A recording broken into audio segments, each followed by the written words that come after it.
Hello friends, my self Milind Kumar Gautam और आपका स्वागत है मेरे यूट्यूब चैनल में। हम आज एक इम्पॉर्टेंट डिस्टिंग्विशिंग टेस्ट डिस्कस करेंगे इस वीडियो के अंदर। ये टेस्ट जो है वो क्लास 11th में है और 12th में भी इसका यूज होता है।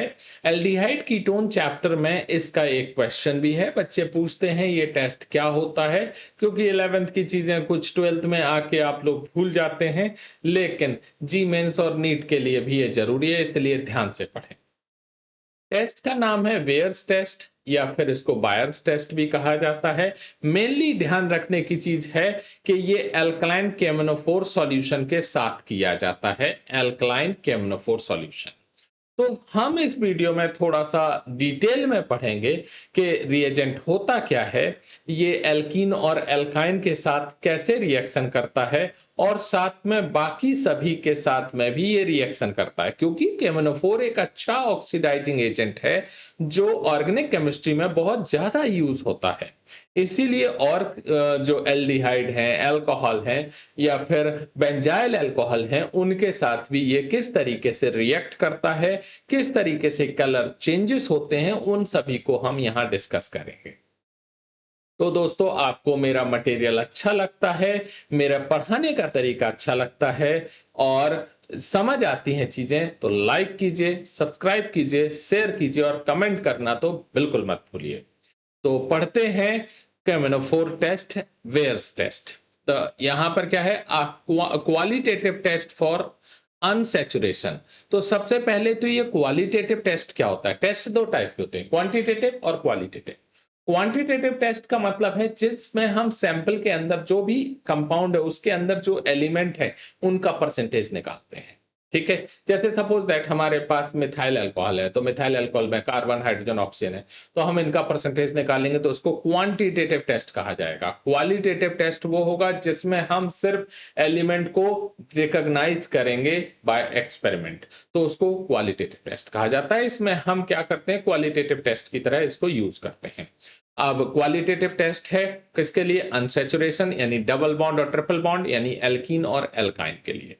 इट ऑल्सो रिस्पॉन्ड, मैंने आपको ऑलरेडी बता दिया था कि ये अच्छा ऑक्सीडाइजिंग एजेंट है, इसीलिए जो ऑक्सीडाइजेबल ग्रुप होते हैं जैसे कि फिनॉल, एल्डिहाइड, फॉर्मिक एसिड और कुछ शुगर, उनको भी ये आसानी से डिस्टिंग्विश करता है, मतलब उनके साथ भी रिएक्शन करके रिस्पॉन्स देता है।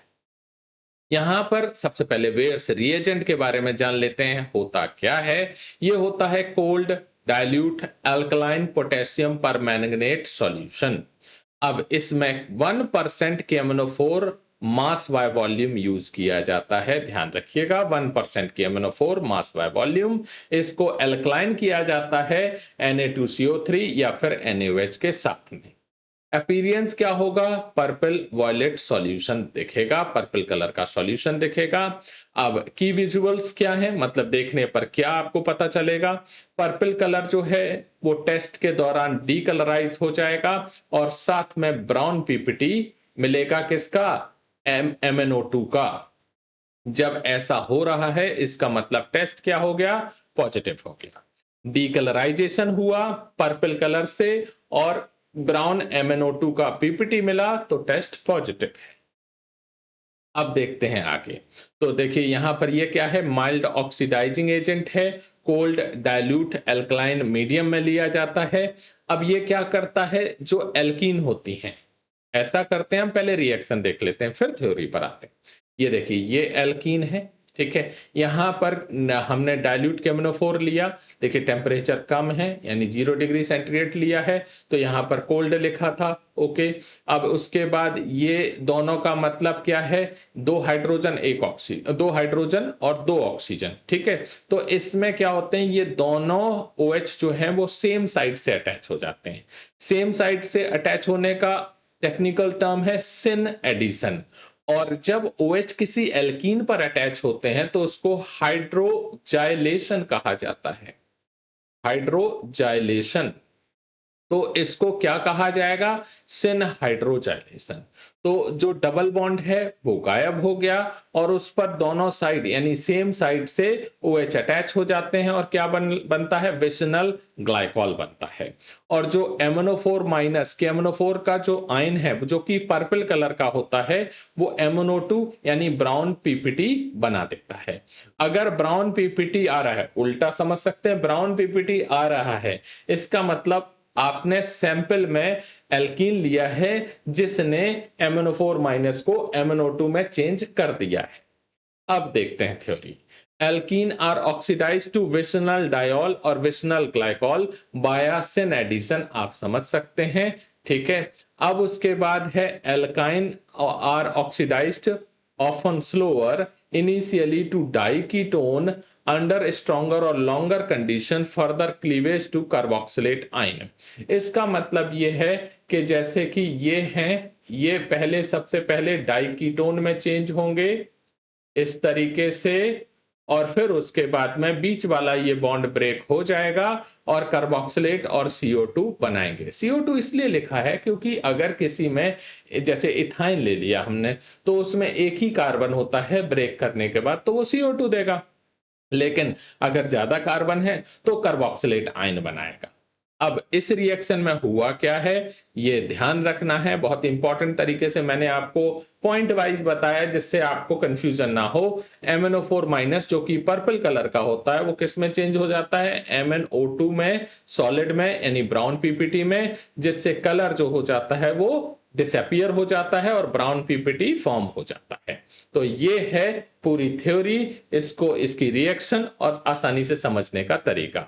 अब इसको टेस्ट करके देख लेते हैं। देखिए यहां पर अलग से बता दिया इथीन के साथ में, उसमें तो जनरल एल्कीन ली थी मैंने, यहां पर इथीन ली तो इथेन 1,2 डायोल बना, दोनों सेम साइड से अटैच हो गए, वही सिन एडिशन हो गया, ठीक है, सिन एडिशन हो गया।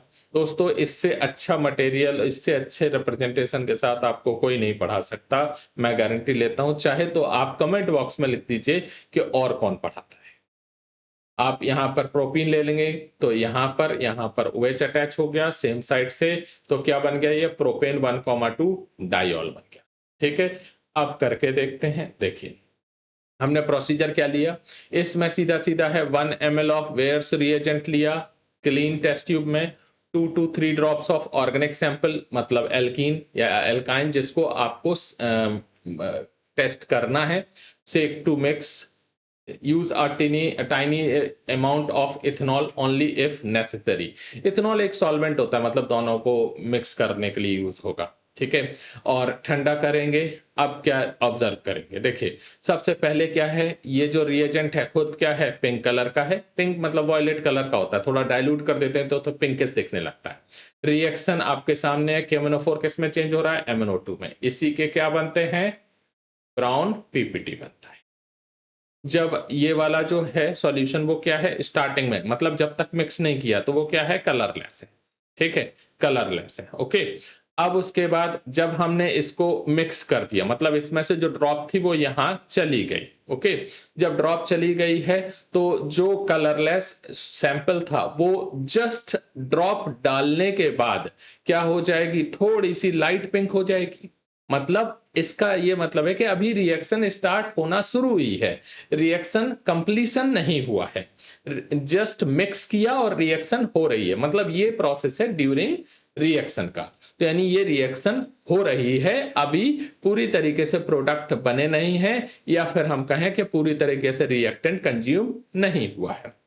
नेक्स्ट फोटो देख लीजिए। अब इसमें क्या होगा कि जैसे ही कुछ टाइम बाद रिएक्शन कंप्लीट हो जाएगी तो क्या हो जाएगा? कलरलेस सॉल्यूशन बन जाएगा और इसका मतलब ये है कि हमने जो सैंपल लिया था वो अनसैचुरेटेड लिया था यानी एल्कीन या एल्काइन लिया था, साथ में यहां नीचे MnO2 के ब्राउन पीपीटी बन जाएंगे जो मैंने यहां ब्राउन कलर से दिखाए हुए हैं। तो देख सकते हैं during oxidation MnO4 minus purple is reduced to MnO2 brown PPT in alkaline medium, color disappear and brown PPT formed. Simple ये हो गया। अब ये टेस्ट पूरा मैंने परफॉर्म करके भी दिखा दिया है।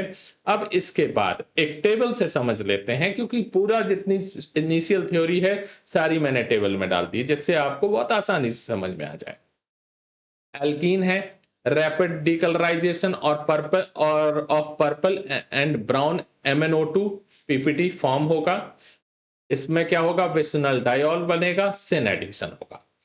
अगर हमने अल्काइन ले लिया तो इसमें भी MnO2 के ब्राउन पीपीटी ही बनेंगे, लेकिन पहले डाइकीटोन बनेगा, फिर उसके बाद फर्दर ऑक्सीडेशन के बाद CO2 और कार्बोक्सिलेट आयन बनेंगे, जो मैं पहले बता चुका हूं।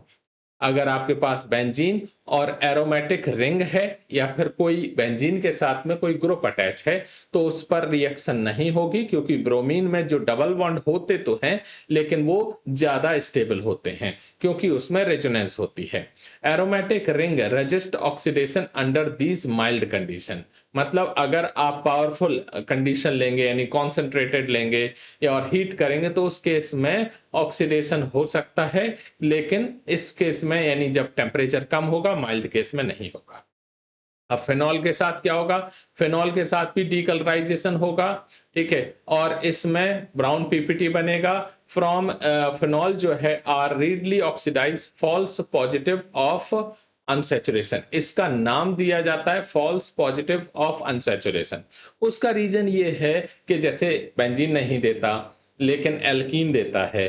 अब फिनॉल में क्या है कि बेंजीन ग्रुप भी है लेकिन एल्कीन हम उसको कहते नहीं हैं, इसीलिए इसको false positive test for unsaturation कहा जाता है।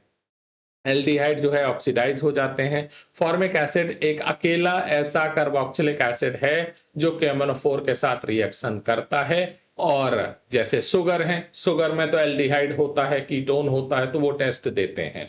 These are oxidize reducing agent such that reduces KMnO4, मतलब ये सभी क्या है, आप उल्टा बोल दीजिए कि जैसे KMnO4 ऑक्सीडाइजिंग एजेंट है तो एल्डिहाइड, फॉर्मिक एसिड और शुगर क्या है, रिड्यूसिंग एजेंट है। मतलब हम ऐसा बोलें कि KMnO4 ऑक्सीडाइज करता है एल्डिहाइड, फॉर्मिक एसिड और शुगर्स को, या फिर हम ऐसा बोलें कि एल्डिहाइड, फॉर्मिक एसिड या शुगर KMnO4 को रिड्यूस करते हैं। अब उसके बाद है सैचुरेटेड एल्केन। एल्केन के साथ क्या होता है, नो चेंज, ठीक है। तो मतलब आपको एल्केन को एल्कीन एल्काइन से डिस्टिंग्विश करना हो आप इसका यूज कर सकते हैं। एल्कीन एल्काइन को बेंजीन से डिस्टिंग्विश करना हो आप इसका यूज कर सकते हैं। फिनॉल के साथ किस तरीके से रिएक्शन होती है, एल्डिहाइड, फॉर्मिक एसिड, शुगर के साथ किस तरीके से रिएक्शन होती है, मैंने सब कुछ बता दिया। ये टेस्ट यहां खत्म होता है। दोस्तों आपको कैसा लगा जरूर बताएं। Thank you.